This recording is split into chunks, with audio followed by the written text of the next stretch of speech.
Here's a great Dollar Tree Halloween craft or fall craft that you can add items to your home decor for fall. These are three little oval wood browns that come from the Dollar Tree, three of them. I am connecting them to make a pumpkin shape with hot glue. And to put the hot glue down, just press and let it dry for a minute. Then I have taken a selection of paints, different color oranges, a little bit of brown, different color greens, and a light green for a highlight. And I sort of just use a blending technique. Play with this and have fun. You can do whatever colors you want, whether you want to do it in traditional oranges. This would be great in whites and grays as well. You can see here that I am using different color oranges. Nothing has to be perfect. There's no painting skills that are needed to do this. I started with a wet brush and just keep dipping in the different paints and keep blending until you get the desired effect. I didn't have the greatest brush here, which is why you see me rubbing it off because paint hairs were getting on it. But that's okay, they came right off. And again, I keep dipping in the different colors, different oranges, keep going according to the shape of the pumpkin. So it's sort of a curved stroke. I'm adding some greens so that it looks more like a natural pumpkin would in nature, where it has a little bit of greens, a little bit of whites, yellows, oranges, browns, and just keep doing the paint strokes so that it blends. I'm dipping it in water here so my brush is wet, putting it in the lightest color I have there, which adds a little bit of highlight, also blends out the colors that are already on it. So long as the paint continues to be wet, you'll be able to keep blending it to get the desired effect. Again, no skill needed here. Just keep going until it looks the way that you want it to look. And again, you could use any colors to match your decor if you want. This piece is small enough to put anywhere, on a counter, propped up anywhere. You could even put a little peg on the bottom of this to have it stand up if you want, or you can add a string to it with hot glue so that you can hang it. But here I'm just going for the colors that I desire with adding the greens and the different oranges and keep going to the shape of the oval. So I'm going in a curved brush stroke, and one after the other I just keep adding the paint till I get the color that I want, and all surfaces are covered. You don't want to see any of the raw wood, so just keep going over it. No science here, no recipe, no magic. You just make it happen.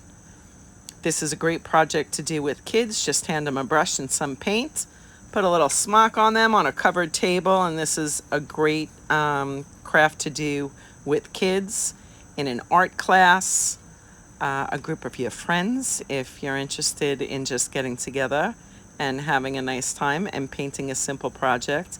Again, you can get all of these items from the dollar store. I have a variety of paints there. They didn't necessarily all come from the dollar store, but you could get paints from the dollar store. And every material that I have used here would be available in the dollar store. So it winds up being a really inexpensive but fun project, and you get to customize it and really make it your own.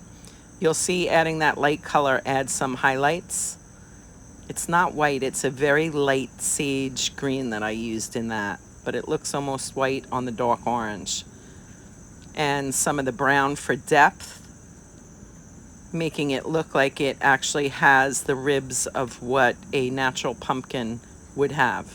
And again, keep doing the strokes until you get the desired effect and that all of the raw wood is covered. When I'm done painting and I like the way it looks, I take the hairdryer to it so that I can get to the next step.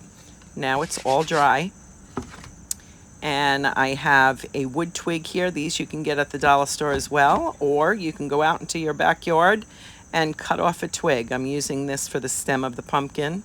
just add some hot glue to it and press it on there, hold it on for a second. And then to cover where that connects to the pumpkin, I'm going to use some moss here. They do have the Spanish moss at the dollar store as well.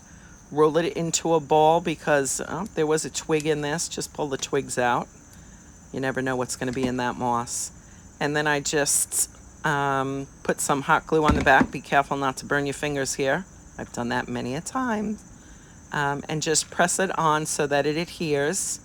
Again, there's nothing perfect about this. It's supposed to be a pumpkin that grew in nature.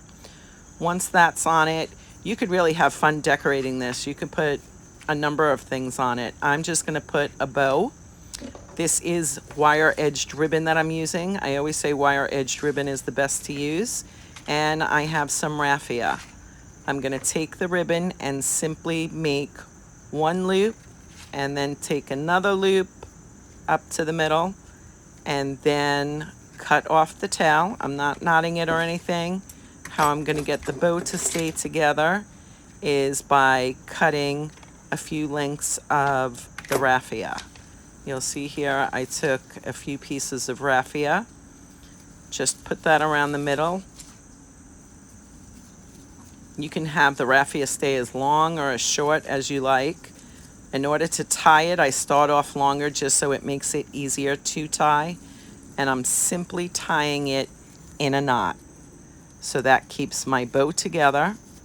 Pull that tight once you have it in a knot. And then you can cut off. Make sure that the raffia tails are in front of the bow. My bow, I actually like one tail going up, one tail going down. It just makes it look like a little bit of a fuller bow. Again, that's completely up to you. And you can use whatever kind of ribbon you like.